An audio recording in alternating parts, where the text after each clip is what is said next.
Sa iba pang balita, nais tutukan ngayon ng iba't ibang grupo ang lumalalang problema ng bansa kaugnay ng teenage pregnancy.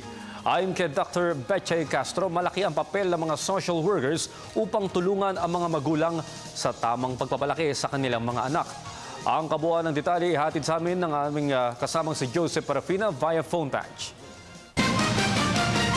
Audrey, pinag-usapan nga dito sa forum ng Philippine College of Physicians ang lumalalang problema na ng teenage pregnancy. Ayon sa CWC o Council for the Welfare of Children, kailangan lahat ng sektor ay sama-samang umaksyon at sundin ang mga nilalaman ng RH law at iba pang mga batas. Sabi ni Dr. Betchay Castro, mahalaga ang papel ng mga social workers sa paghubog ng mga kabataan at ayon pa sa kanila dapat educate ang mga magulang kung paano ang tamang pagpapalaki at respeto sa karapatan ng kanilang mga anak para hindi ito masadlak sa pagbuntis ng maaga.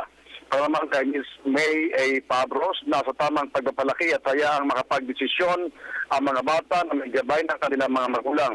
Ayon naman sa Young Women Association, malaking epekto ang pagbabawas ng pondo sa mga pangailangan ng mga kababayan lalo sa pagkontrol sa paglago ng populasyon ng bansa.